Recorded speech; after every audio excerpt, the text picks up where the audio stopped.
Good morning friends, स्वागत है आप सभी लोगों का ज्ञानपुर यूट्यूब चैनल पर। तो डेली की तरह आप लोगों की करंट अफेयर्स की क्लासेस आज भी आप लोगों के लिए हाजिर है और आज हम यहाँ पे आप लोगों के लिए जो है बेस्ट 20 क्वेश्चंस को लेके आए हैं करंट अफेयर्स से संबंधित। और उसके साथ साथ हम डेली की तरह आज भी डिस्कस करेंगे उसके साथ में स्टैटिक पॉइंट्स को, जो कि आपके एग्जाम्स के लिए बेहद ही इंपॉर्टेंट होते हैं। तो चलिए बिना किसी देरी के सेशन की ओर बढ़ते हैं। और सेशन को शुरू करने से पहले आप लोगों से यही रिक्वेस्ट है कि अगर आप लोगों ने अभी तक ज्ञानपुर यूट्यूब चैनल को सब्सक्राइब नहीं किया है तो प्लीज़ इसको सब्सक्राइब कर लीजिए और अपने दोस्तों में ज़्यादा से ज़्यादा इसे शेयर कीजिए। वीडियो पसंद आता है तो प्लीज़ इसे लाइक भी कर दीजिएगा और कमेंट में अपने सुझाव देना ना भूलें। तो चलिए शुरू करते हैं। तो फर्स्ट क्वेश्चन है, 13वां इंटरनेशनल अरब फिक्शन अवार्ड 2020 से किसे सम्मानित किया गया है? तो इसे पाने वाले हो जाते हैं अब्देलवहाब असावी। तो किसने पाया? तो अब्देलवहाब असावी को दिया गया है फिक्शन अवार्ड 2020, जो कि 13वां इंटरनेशनल अवार्ड हुआ है। तो 13वां इंटरनेशनल अवार्ड अरब फिक्शन अवार्ड जिसे कहते हैं 2020 अब्देलवहाब असावी को दिया गया है। अब देख लेते हैं अब्देलवहाब असावी से रिलेटेड मोस्ट इंपॉर्टेंट पॉइंट्स को।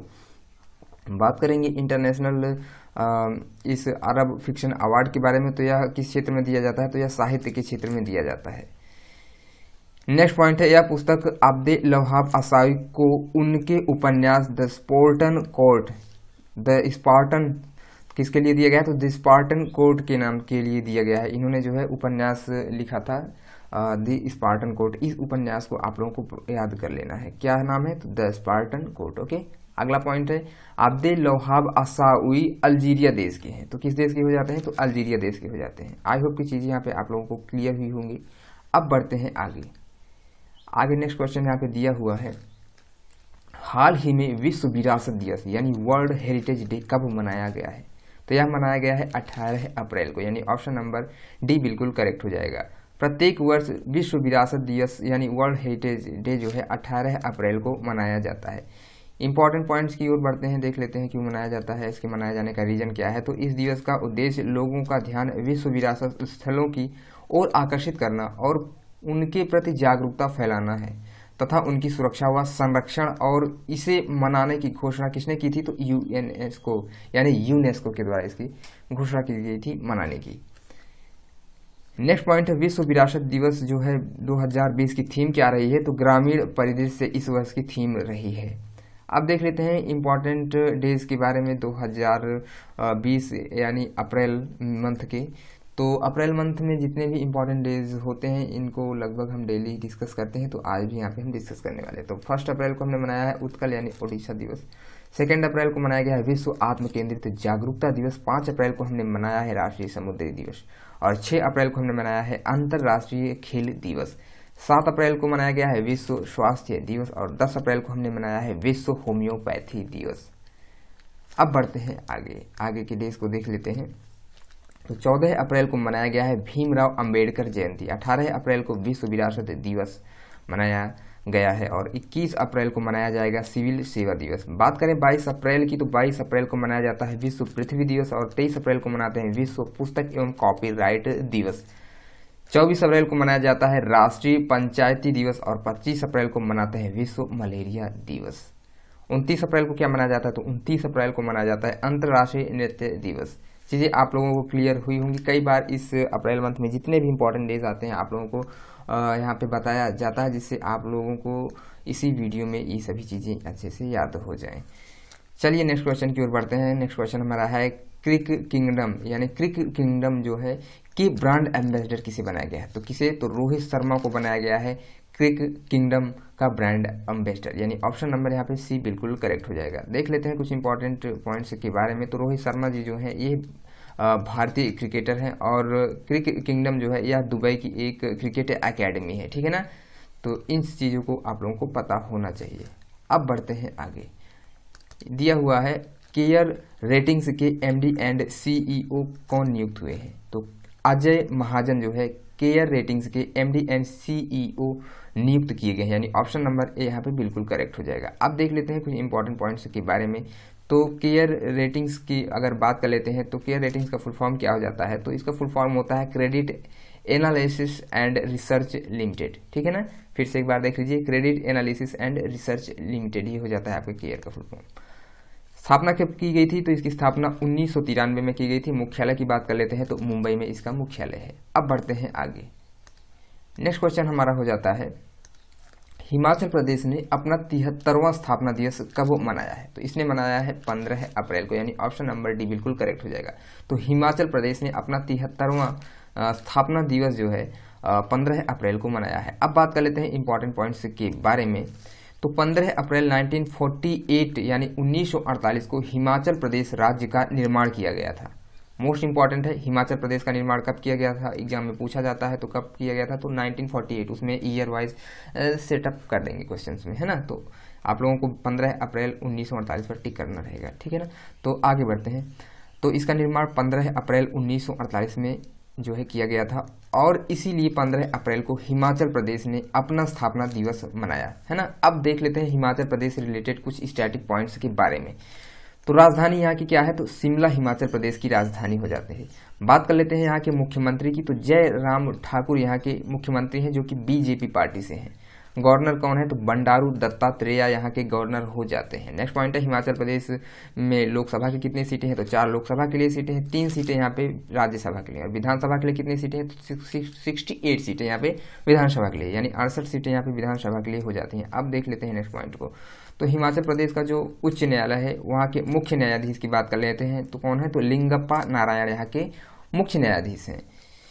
5 पड़ोसी राज्य इसके पंजाब, हरियाणा, उत्तराखंड, जम्मू एंड कश्मीर और उत्तर प्रदेश हो जाते हैं।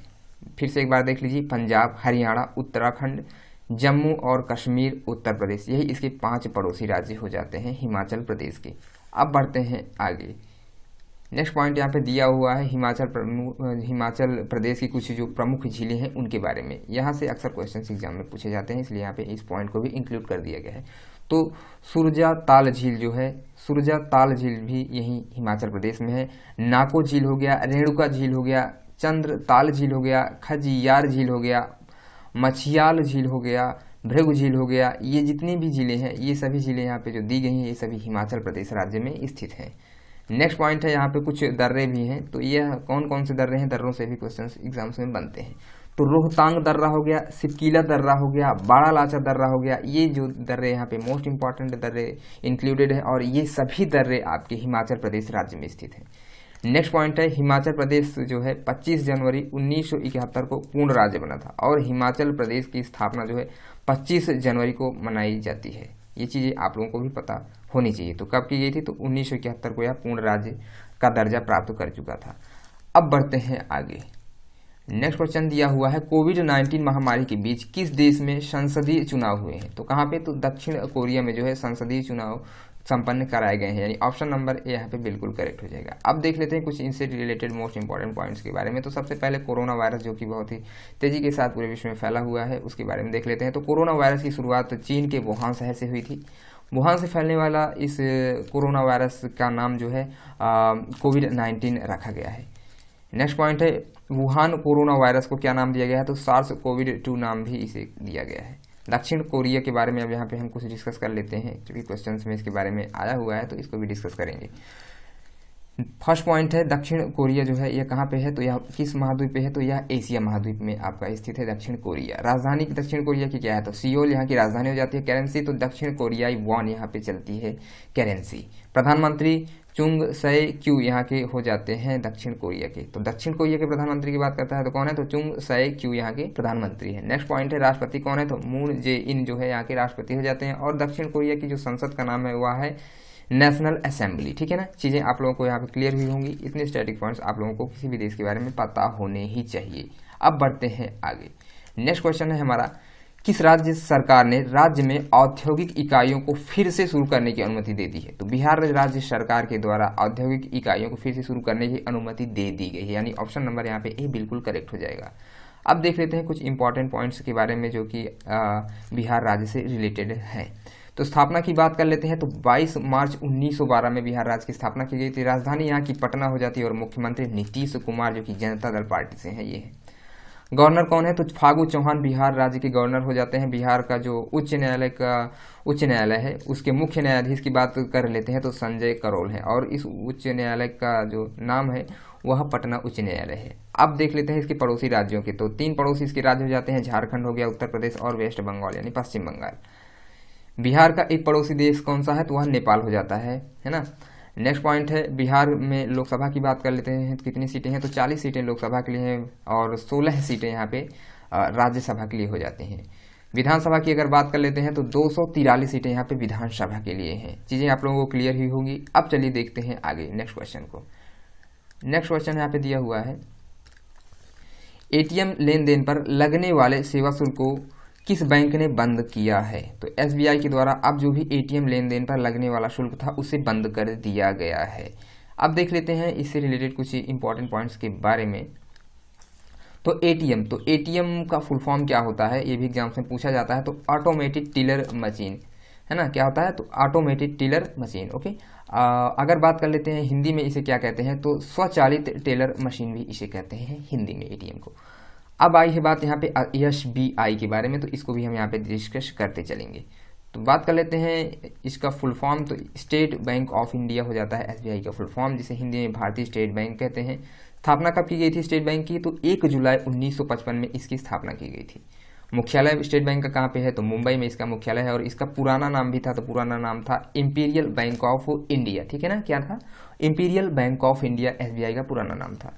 इसकी टैग लाइन क्या है? तो इसकी टैग लाइन हो जाती है the banker to every Indian. Okay, फिर से एक बार बता देता हूं, the banker to everyone every Indian, the banker to every Indian, ये हो जाती है टैग लाइन एसबीआई की। अध्यक्ष की बात कर लेते हैं तो रजनीश कुमार इसके अध्यक्ष हो जाते हैं। आई होप की चीजें यहाँ पे आप लोगों को क्लियर हुई होंगी। अब बढ़ते हैं अगले क्वेश्चन की ओर। नेक्स्ट क्वेश्चन है आपका, हेल्थ अलर्ट नाम से कोविड-19 के लिए फेसबुक मैसेंजर पर इंटरएक्टिव सेवा किसने शुरू कर दी है? तो इंटरएक्टिव सेवा शुरू करने वाला बन गया है आपका WHO फेसबुक पर, यानी ऑप्शन नंबर यहाँ पे सी बिल्कुल करेक्ट हो जाएगा। अब देख लेते हैं कुछ इंपॉर्टेंट पॉइंट्स के बारे में। तो कोविड-19 के बारे में लोगों को जागरूक करने के लिए फेसबुक मैसेंजर पर इंटरएक्टिव सेवा यानी WHO के द्वारा शुरू की गई है। अब बात आ गई है यहाँ पे WHO की, तो हम इसके रिलेटेड जो भी इंपॉर्टेंट पॉइंट्स बनते हैं उन सभी को आपको डिस्कस करके बताएंगे। तो वर्ल्ड हेल्थ ऑर्गेनाइजेशन, ये आपका फुल फॉर्म हो जाता है WHO का। कब इसकी स्थापना की गई थी? तो 7 अप्रैल 1948 यानी 7 अप्रैल 1948 में WHO की स्थापना की गई थी। मुख्यालय कहाँ पे है WHO का? तो जेनेवा यानी स्विट्जरलैंड में इसका मुख्यालय है। अध्यक्ष कौन है? तो टेड्रोस एडनोम इसके अध्यक्ष हो जाते हैं WHO के। आई होप की चीजें आप लोगों को यहाँ पे भी क्लियर हुई होंगी। अब बढ़ते हैं आगे। नेक्स्ट क्वेश्चन यहाँ पे दिया हुआ है, कौन सी एयरलाइन अपने यात्रियों के लिए ऑन साइट रैपिड कोविड-19 परीक्षण करने वाली पहली एयरलाइन बनी है? तो कौन है? तो एमाइरेट्स बन गई, यानी ऑप्शन नंबर यहाँ पे बी बिल्कुल करेक्ट हो जाएगा। अब देख लेते हैं इससे रिलेटेड कुछ इंपॉर्टेंट पॉइंट्स के बारे में। तो एमाइरेट्स जो है इसकी स्थापना 25 मार्च 1985 में की गई थी। इसका मुख्यालय कहाँ पर है? तो दुबई UAE में इसका मुख्यालय है। और चेयरमैन की बात कर लेते हैं, CEO की बात करें तो अहमद बिन सईद अल मकटॉम इसके जो है वर्तमान समय में चेयरमैन और CEE हो जाते हैं। CEO की फुल फॉर्म की अगर बात कर लेते हैं तो होता है चीफ एग्जीक्यूटिव ऑफिसर। ठीक है ना, आप लोगों को CEO का फुल फॉर्म पता होना चाहिए। अब बढ़ते हैं आगे। नेक्स्ट क्वेश्चन हमारा दिया हुआ है यहाँ पे, कौन सा ऐप दुनिया का सबसे तेज 50 मिलियन डाउनलोड तक पहुंचने वाला ऐप बन गया है? तो आरोग्य सेतु ऐप जो है बहुत तेजी के साथ इस समय इंस्टॉल किया जा रहा है फोन में, यानी ऑप्शन नंबर ए यहाँ पे बिल्कुल करेक्ट हो जाएगा। अब देख लेते हैं इस रिलेटेड कुछ इंपॉर्टेंट पॉइंट्स के बारे में। कोरोना वायरस की रोकथाम के लिए भारत सरकार के आरोग्य सेतु ऐप का निर्माण किया गया है, और आरोग्य सेतु ऐप अपने आसपास आने वाले कोरोना संक्रमित मरीजों के बारे में सावधान करता है। तो बहुत ही अच्छा ऐप है, आप लोग इसे अपने फ़ोन में भी इंस्टॉल कर लीजिए, है ना। और आप लोगों से साथ ही साथ एक रिक्वेस्ट है कि ज्ञानपुर यूट्यूब चैनल आप सभी लोगों का से जुड़ा हुआ आप लोगों की फैमिली है, और इस फैमिली की ग्रोथ आप लोगों के हाथ में है। तो प्लीज़ आप लोग इसे ज़्यादा से ज़्यादा बच्चों तक पहुँचाइए जिन्हें इसकी ज़रूरत है ना। अब देखते हैं आगे। नेक्स्ट क्वेश्चन यहाँ पे दिया हुआ है, कोविड-19 के कारण यूनेस्को की विश्व धरोहर समिति का 44वां सत्र किस देश ने स्थगित कर दिया है? तो इसे स्थगित कर दिया गया है चीन के द्वारा, यानी ऑप्शन नंबर ए बिल्कुल करेक्ट हो जाएगा। तो यूनेस्को की विश्व धरोहर समिति का 42वां सत्र जो कि होना था उसे अब स्थगित कर दिया गया है। अब देख लेते हैं इससे रिलेटेड कुछ इंपॉर्टेंट पॉइंट्स के बारे में। तो यूनेस्को की फुल फॉर्म की बात कर लेते हैं। तो इसका फुल फॉर्म हो जाता है United Nations Educational Scientific and Cultural Organization, जिसे हिंदी में संयुक्त राष्ट्र शैक्षिक वैज्ञानिक एवं सांस्कृतिक संगठन कहते हैं। स्थापना कब की गई थी यूनेस्को की? तो 4 नवंबर 1946 यानी 1946 में इसकी स्थापना की गई थी। मुख्यालय कहाँ पर है यूनेस्को का? तो पेरिस यानी फ्रांस में इसका मुख्यालय हो जाता है। अध्यक्ष कौन है? तो आंद्रे अजौले इसके अध्यक्ष हैं वर्तमान समय में।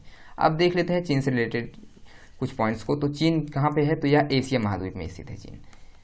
चीन और भारत के बीच में जो कौन सी रेखा जाती है? तो उस रेखा का नाम हो जाता है मैक-मोहन रेखा, जो कि एक अंतरराष्ट्रीय यानी इंटरनेशनल बॉर्डर लाइन को बनाती है, यह मैक-मोहन रेखा। चलिए चीज़ें क्लियर हुई होंगी। अब कुछ और पॉइंट्स को यहाँ पे देख लेते हैं। तो चीन की जो सबसे लंबी नदी है उसका नाम है यांगसी, जिसकी लंबाई 6300 किलोमीटर है और यह एशिया की सबसे लंबी नदी हो जाती है। नेक्स्ट पॉइंट है चीन की जनसंख्या की दृष्टि से विश्व में कौन सा स्थान है? तो फर्स्ट स्थान पर आता है चीन। राजधानी क्या है? तो बीजिंग यहाँ की राजधानी हो जाती है। करेंसी की बात कर लेते हैं तो रेनमिनबी यानी युआन यहाँ की करेंसी हो जाती है। राष्ट्रपति कौन है? तो शी जिनपिंग यहाँ के राष्ट्रपति हो जाते हैं। चीजें क्लियर हुई होंगी। अब बढ़ते हैं आगे। नेक्स्ट क्वेश्चन यहाँ पे दिया हुआ है G20 देशों की FMCBG की दूसरी बैठक में भारत का प्रतिनिधित्व किसने किया है? तो निर्मला सीतारमण के द्वारा G20 देशों की FMCBG की दूसरी बैठक में प्रतिनिधित्व किया गया है, यानी ऑप्शन नंबर ए यहाँ पे बिल्कुल करेक्ट हो जाएगा। चलिए देख लेते हैं कुछ इंपॉर्टेंट पॉइंट्स के बारे में। तो निर्मला सीतारमण हमारे देश की क्या है? तो यह एक वित्त मंत्री हैं। अब FMCBG होता क्या है? तो इसका फुल फॉर्म होता है finance ministers and central bank governors, ठीक है ना?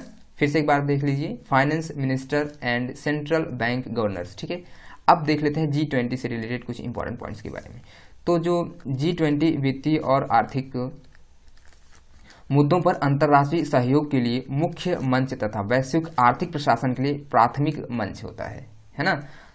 जिसे क्या कहते हैं? G20 की फुल फॉर्म की बात कर लेते हैं तो ग्रुप ऑफ 20 भी कहते हैं। और G20 जो है 19 और यूरोपियन जो है इसमें 19 देश और यूरोपियन संघ यानी EU, जिसे शॉर्ट में EU कहते हैं, यूरोपियन संघ यानी यूरोपियन यूनियन, एक का क्या है? समूह होता है। स्थापना कब की गई थी G20 की? तो 26 सितंबर 1999 में G20 की स्थापना की गई थी और भारत जो है यह G20 देशों का हिस्सा है। चीजें क्लियर हुई होंगी। अब बढ़ते हैं आगे।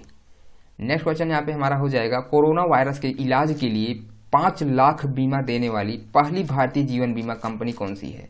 तो वह बन गई है टाटा AIA लाइफ इंश्योरेंस, यानी ऑप्शन नंबर ए यहाँ पे बिल्कुल करेक्ट हो जाएगा। देख लेते हैं कुछ इंपॉर्टेंट पॉइंट्स के बारे में टाटा AIA के बारे में। तो इसकी स्थापना कब की गई थी? 2000 में। मुख्यालय कहाँ है? तो मुंबई में इसका मुख्यालय हो जाता है। और CEO कौन है? तो ऋषि श्रीवास्तव इसके CEO हो जाते हैं। अब बढ़ते हैं आगे। नेक्स्ट क्वेश्चन हमारा दिया हुआ है यहाँ पे, हाल ही में भारतीय रेल परिवहन दिवस कब मनाया गया है? तो मनाया गया है 16 अप्रैल को, यानी ऑप्शन नंबर यहाँ पे डी बिल्कुल करेक्ट हो जाएगा। तो भारतीय रेल परिवहन दिवस 16 अप्रैल को मनाया गया है। इंपॉर्टेंट पॉइंट्स के बारे में डिस्कस करेंगे। तो 16 अप्रैल 1853 को भारत में रेलवे परिवहन की शुरुआत हुई थी और पहली बार भारत में पैसेंजर ट्रेन महाराष्ट्र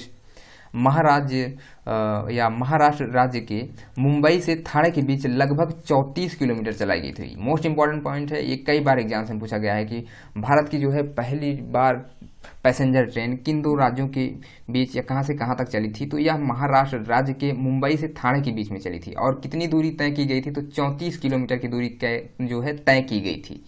कब चली थी? तो 16 अप्रैल 1853 में चली थी, इसीलिए इस दिवस को मनाया जाता है 16 अप्रैल को। अब बात कर लेते हैं भारतीय रेलवे से रिलेटेड कुछ इंपॉर्टेंट पॉइंट्स के बारे में।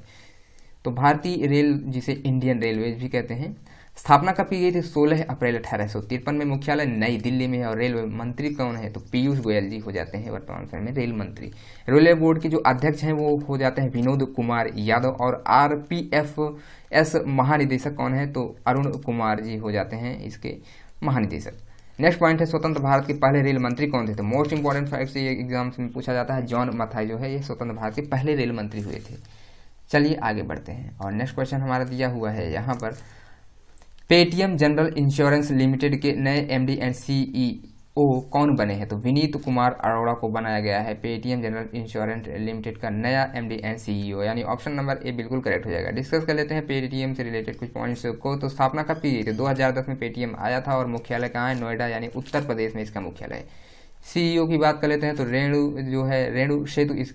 रेणु सती जो है इसकी सीईओ हैं और संस्थापक कौन है? तो विजय शेखर शर्मा। मोस्ट इंपॉर्टेंट नाम है विजय शेखर शर्मा का, क्योंकि ये पेटीएम के संस्थापक रहे हैं। तो आप लोगों को चीजें पता होनी चाहिए इनके बारे में भी। अब बढ़ते हैं आगे।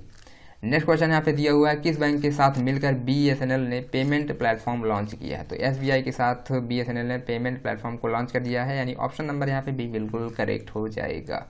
अब देख लेते हैं इसे कुछ रिलेटेड इंपॉर्टेंट पॉइंट्स के बारे में। तो बीएसएनएल का फुल फॉर्म की अगर बात कर लेते हैं तो भारत संचार निगम लिमिटेड बीएसएनएल का फुल फॉर्म हो जाता है। स्थापना कब की गई थी बीएसएनएल की? तो 15 सितंबर 2000 में बीएसएनएल की स्थापना की गई। मुख्यालय कहाँ है इसका? अगर हम बात कर लेते हैं बीएसएनएल के मुख्यालय की, तो नई दिल्ली में इसका मुख्यालय है। अध्यक्ष कौन है? तो परवीन कुमार पूर्ववार बीएसएनएल के अध्यक्ष हो जाते हैं। अब बढ़ते हैं आगे। नेक्स्ट क्वेश्चन है हमारा, सामाजिक नवाचार के लिए एडिसन पुरस्कार किसने जीता है? तो टाटा पावर के द्वारा जीत लिया गया है इस सामाजिक नवाचार के लिए एडिसन पुरस्कार को, यानी ऑप्शन नंबर यहाँ पे डी बिल्कुल करेक्ट हो जाएगा। देख लेते हैं कुछ इंपॉर्टेंट पॉइंट्स के बारे में।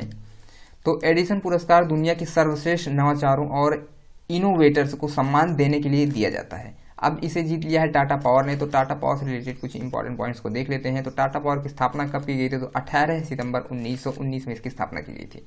संस्थापक कौन है? तो डोरबजी टाटा। कौन है? डोरबजी टाटा इसके संस्थापक हो जाते हैं। मुख्यालय कहाँ पे है टाटा पावर का? तो इसका मुख्यालय महाराष्ट्र यानी मुंबई में है। एमडी सीईओ कौन है? तो प्रवीण सिन्हा टाटा पावर के एमडी एंड सीईओ हो जाते हैं। सीईओ की बात बताएं तो आप लोगों को कई बार बताया जा चुका है, चीफ एग्जीक्यूटिव ऑफिसर होता है सीईओ का फुल फॉर्म। ओके, चीजें क्लियर हुई होंगी। अब बढ़ते हैं आगे।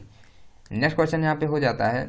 आज दोस्तों आप लोगों के लिए यहाँ पे मोस्ट इंपॉर्टेंट 20 क्वेश्चंस को डिस्कस किया जा रहा है। थोड़ा सा वीडियो लंबा हो सकता है, लेकिन आप लोगों को पेशेंस रखते हुए इस पूरे वीडियो को देखना है ना। हाल ही में रणजीत चौधरी का निधन हुआ है, उनका संबंध किस क्षेत्र से था? तो यह अभिनेता थे, यानी ऑप्शन नंबर बी बिल्कुल करेक्ट हो जाएगा। तो रणजीत चौधरी जिनका निधन हो गया, यह एक अभिनेता यानी कलाकार थे। तो ये एक भारतीय मूल के कलाकार भी थे, है ना। चीजें क्लियर हुई होंगी। अब बढ़ते हैं आगे और आज का ये लास्ट क्वेश्चन होने वाला है ना। कोरोना वायरस के कारण जफर सरफराज का निधन हुआ है, वह किस देश के थे? तो ये थे पाकिस्तान के, यानी ऑप्शन नंबर डी बिल्कुल करेक्ट हो जाएगा। तो जफर सरफराज जो है अभी इनका हाल ही में निधन हो गया है। इंपॉर्टेंट पॉइंट्स की बात कर लेते हैं। तो जफर सरफराज क्या थे? तो यह एक पूर्व पाकिस्तानी क्रिकेटर हुआ करते थे। अब बात आ गई है पाकिस्तान की, तो पाकिस्तान से भी कुछ इंपॉर्टेंट क्वेश्चंस को हम डिस्कस करते चलते हैं। छोड़ना में कुछ भी नहीं है ना। थोड़ा बहुत जो भी मिलता है सब कुछ लेते चलना है अपने साथ में। तो पाकिस्तान एशिया महाद्वीप में स्थित है। राजधानी क्या है? तो इस्लामाबाद पाकिस्तान की राजधानी हो जाती है। करेंसी यहाँ पे क्या चलती है? तो पाकिस्तानी रुपया यहाँ पर भी करेंसी चलती है। प्रधानमंत्री इमरान खान हो जाते हैं।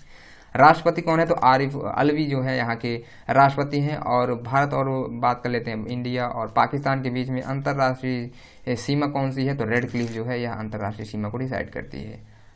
चलिए दोस्तों, आई होप की चीजें आप लोगों को यहाँ पे पसंद आई होंगी। आज के लिए सेशन को बस इतना ही रखते हैं। यहाँ पे मोस्ट इंपॉर्टेंट क्वेश्चंस को इंक्लूडेड किया गया था और इसमें जो भी स्टैटिक पॉइंट्स आप लोगों को बताया जाता है ये एग्जाम्स में अक्सर पूछे जाते हैं। इसलिए यहाँ पे हम बार बार आप लोगों को उन सभी स्टैटिक पॉइंट्स का रिवीजन करवाते रहते हैं, जिससे कि चीज़ें आप लोगों के माइंड में अच्छे से सेटअप रहें। तो इसलिए वीडियो आप लोग शुरू से लेकर अंत तक पूरा देखिए कीजिए, क्योंकि इसमें फ़ायदा आप लोगों का ही है। 10 से 15 या 20 मिनट इस वीडियो को दे देने से आप लोगों का बहुत ज़्यादा फायदा होता है। इसलिए प्लीज़ इस पर थोड़ा सा टाइम आप लोग दिया कीजिए और दोस्तों में अपने शेयर करना ना भूलें, क्योंकि दोस्तों में आप शेयर करेंगे ज़्यादा बच्चे हमसे जुड़ेंगे, हम मोटिवेटेड होंगे और भी अच्छी अच्छी वीडियोस आप लोगों के लिए लाते रहेंगे, है ना। चलिए फिर आज के लिए सेशन को यहीं पर समाप्त करते हैं। मिलते हैं नेक्स्ट वीडियो में, तब तक के लिए जय हिंद, जय भारत।